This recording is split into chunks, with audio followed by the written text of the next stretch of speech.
ने तो ज़मीनें बेचने का काम किया, मुफ्त में उद्योगों को ज़मीनें दी, हिमाचल के हित की पैरवी कहीं हुई नहीं। ऐसी सोच और समझ वाला पहले कोई मुख्यमंत्री पैदा नहीं हुआ, क्योंकि उस वो हरोली में लग रहा है, उप मुख्यमंत्री के एरिया में लग रहा है।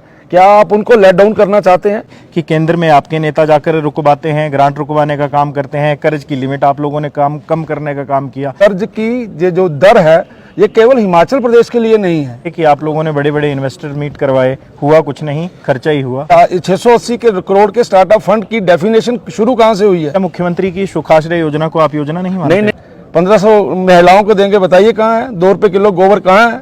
100 रुपये लीटर के जो आपका दूध है वो कहाँ है?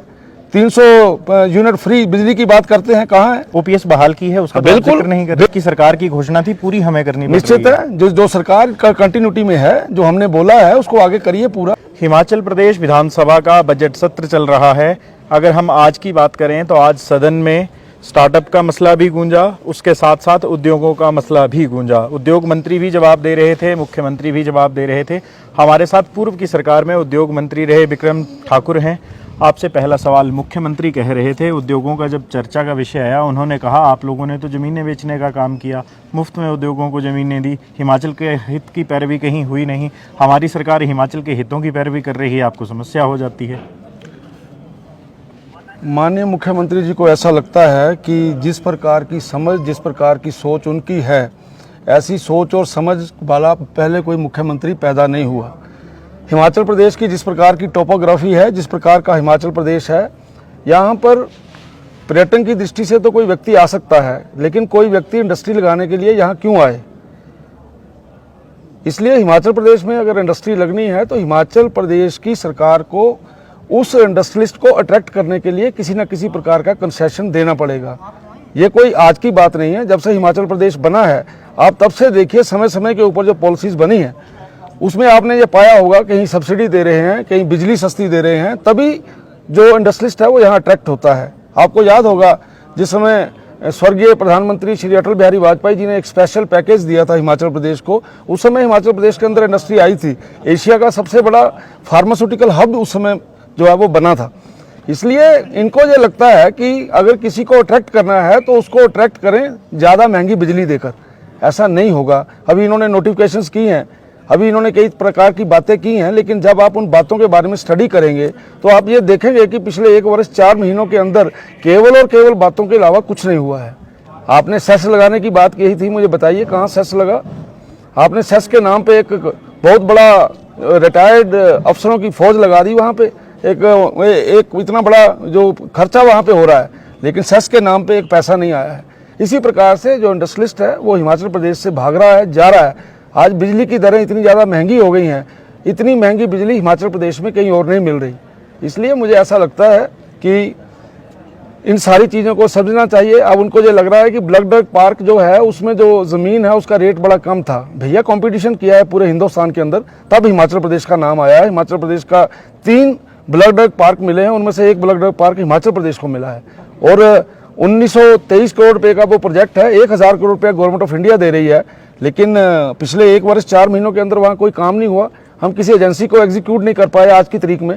इसलिए मुझे ऐसा लगता है उसके पीछे मंशा क्या है, मैंने तो अंदर बोला भी है, क्योंकि वो हरोली में लग रहा है, उप मुख्यमंत्री के एरिया में लग रहा है।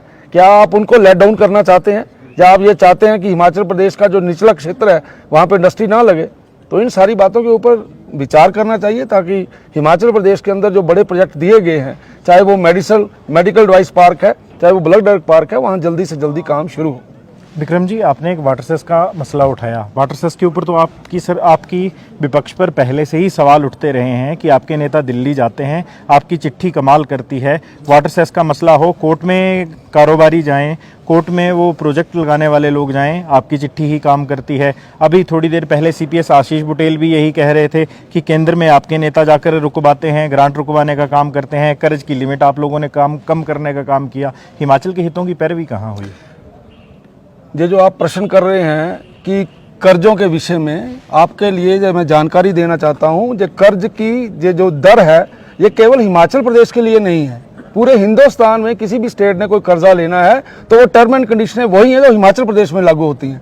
इसलिए केवल और केवल झूठ बोलकर सदन को गुमराह करना, इसके अलावा कुछ नहीं है। अगर हमारी चिट्ठी ही काम कर रही है तो ये यहाँ क्या कर रहे हैं? तब तो इनको घर बैठना चाहिए, हमारी चिट्ठी से काम चल रहा है तो। मुख्यमंत्री तो ये भी कह रहे थे कि आप लोगों ने बड़े बड़े इन्वेस्टर मीट करवाए, हुआ कुछ नहीं, खर्चा ही हुआ। अब आप आरटीआई लीजिए ना, उस आरटीआई में देखिए कितने इंडस्ट्रियलिस्ट यहाँ पे आए हैं उस समय। आप आरटीआई के माध्यम से देखिए कि इंफ्रास्ट्रक्चर डेवलपमेंट के लिए कितना पैसा उस समय लगा है। इसलिए केवल और केवल बातें करना, और आप पिछले 1 साल 4 महीने के अंदर प्रेजेंट गवर्नमेंट का कोई फ्लैगशिप प्रोग्राम बताइए मुझे। अगर आपने जयराम ठाकुर जी की बात करनी होगी तो आपको सहारा योजना की बात करेंगे, आप हिमकेयर की बात करेंगे, आप मुख्यमंत्री स्वावलंबन योजना की बात करेंगे। आपने सुखविंदर जी की बात कोई करनी हो तो मुझे बताइए कोई one of the single flagship program. मुख्यमंत्री तो कह रहे हैं हमने राजीव गांधी रोजगार गारंटी राजीव गांधी और इंदिरा गांधी के नाम की योजनाएं चली हैं, अच्छी बात है, वो अपने नेताओं के नाम पे ये योजना चलाना चाहते हैं, लेकिन आप मुझे बताएं ना किसको फायदा हुआ। मुख्यमंत्री तो कह रहे हैं 680 करोड़ का स्टार्टअप फंड हमने दिया है। 680 करोड़ के स्टार्टअप फंड की डेफिनेशन शुरू कहाँ से हुई है? ये गवर्नमेंट ऑफ इंडिया का प्रोजेक्ट है भैया, ये वहां से पैसा आया है सारे का सारा।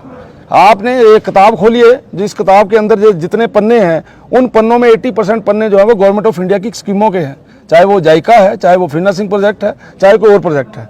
इसलिए केवल और केवल ये बोलना कि हमें कुछ मिला नहीं है, और ये रोते रोते 1 साल 4 महीने बीत गए हैं, अब ये रोना बंद करना चाहिए। अगर रोते नहीं हटेंगे तो लोग इनको और रुलाएंगे। तो क्या मुख्यमंत्री की सुखाश्रय योजना को आप योजना नहीं मानते? नहीं, बिल्कुल सुखाश्रय की योजना बड़ी अच्छी योजना है, बहुत बढ़िया योजना है, लेकिन सुखाश्रय योजना के माध्यम से हिमाचल प्रदेश के कितने लोगों को फायदा हुआ भैया?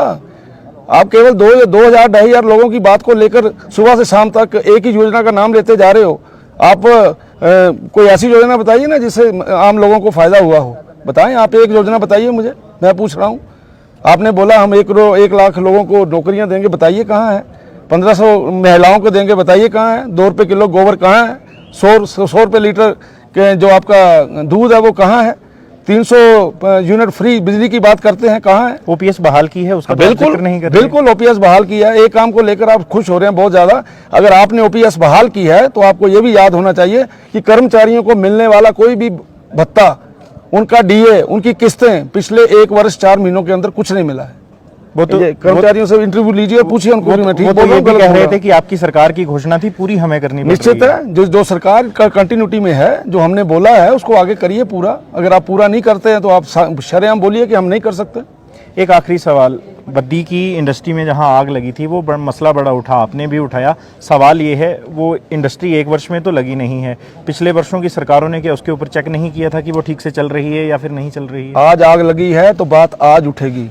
1 वर्ष पहले वहाँ कुछ नहीं हुआ तो बात नहीं उठी, लेकिन इसका मतलब ये नहीं है कि अगर 1 वर्ष पहले वहाँ कुछ नहीं हुआ तो उस समय की सरकार की कोई रिस्पॉन्सिबिलिटी नहीं बनती है। इस प्रकार की सारी बातों को चेक करना चाहिए ताकि इस प्रकार की जो कोई भी बात है वो ना हो, और ये दुर्भाग्यपूर्ण जो बातें हम सुनने में आती हैं ये ना मिले। सदन में आपके जीजा जी आपको शांत करवाने का काम कर रहे थे, क्या कारण था? बिक्रम ठाकुर गुस्सा हो रहे थे? नहीं, मेरा बोलने का अपना तरीका है। वो जीजा जी का रिश्ता घर में है, यहाँ पे हमारा रिश्ता मुख्यमंत्री का है, जीजा जी का नहीं है। Thank you. हमारे साथ पूर्व के उद्योग मंत्री बिक्रम सिंह ठाकुर थे। जिस तरह से सदन के अंदर भी चर्चा हुई उद्योगों को लेकर, और उद्योगों में जो एक प्रमुख सवाल उठा वो सवाल ये था कि पूर्व की भाजपा सरकार ने जमीनें मुफ्त में बांटने का काम किया है, जिसके ऊपर बिक्रम सिंह ठाकुर ने अपनी प्रतिक्रिया दी। संवाद भारत में अभी के लिए बस इतना ही। नमस्कार।